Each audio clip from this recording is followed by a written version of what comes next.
कैसा हराया। आने वाले 5 साल बाद भी जब इलेक्शंस होंगे, आप लोगों को उस इलेक्शन में इससे भी बड़ा मुंह तोड़ जवाब उनको देना है। पूरे के पूरे मुमरा को ग्रीन कलर से ऐसे रंगना है कि इन लोगों को यहाँ से बुरी तरह से पछाड़ के भेजना है इंशाल्लाह। कैसा हराया, इथे बसतो हा शब्द, हा डायलॉग महाराष्ट्रामध्ये आम्हाला राग, मराठी माणसाला राग. आणि मराठी माणसाला का राग? कारण आपल्यामध्ये 4 तुकडे पडलेत, 5 तुकडे पडलेत मराठ्यांमध्येच. 5 पक्ष, मराठी तुटला गेलाय. या पक्षाला निवडून दिलं तर त्या पक्षाला 2 तुकडे होतात. या नेत्याला निवडून दिलं तर हा नेता या पक्षात जातो, कधी त्या पक्षात जातो.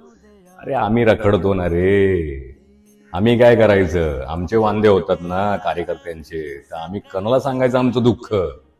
मी एक सांगेल, नेत्यांना जर तुम्हाला एकत्र येता येत नाही ना, तर आपण कार्यकर्त्यांनी एकत्र यायचं. आता मी बोलतो तुम्हाला, कार्यकर्त्यांनी एकत्र राहायचं, सगळ्या पक्षांमध्ये राहावं. आपण भांडू नका. भांडतोय ना तर हे मुमरा हरा कर देंगे, कैसे हराया हे डायलॉग मारणार, आपल्याला सुनवणार, आपल्यावर हॅवी होणार.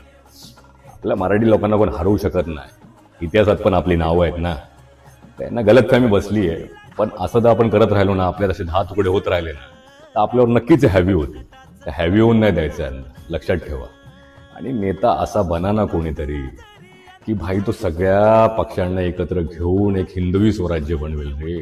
आपले हिंदवी स्वराज्यांचे एवढे तुकडे गेलेत की आमच्यासारख्या कार्यकर्त्यांना माहितीच नाही कुठे जायचं. कोण जपणार रे आम्हाला? जपणार कोण?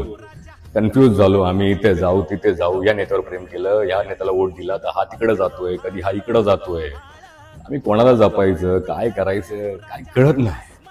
म्हणून हे असे चुतुरपुतुर जे छोटे मोठे आलेत ना पक्ष, ते हवेत उडतायत. हरा कर देंगे. भगवा आहे ना महाराष्ट्र, आणि तो भगवाच राहणार. हा शब्द आहे मराठ्याचा. मराठी मावळा आहे मी, समजलं ना? कधी नाही महाराष्ट्राचे तुकडे कधी होऊन देणार नाही. म्हणून तुमच्या लोकांची ताकद पाहिजे, मला साथ पाहिजे. तर मला साथ द्या अशीच. जय शिवराय. आणि एकीने राहायचं सगळ्या कार्यकर्ते.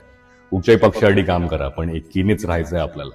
कधी नाही भांडायचं. आपण एकीने राहणार ना, यांचा बापाची पण ताकद नाही आपलं काय वाकडं करायची. जय शिवराय. हर हर महादेव.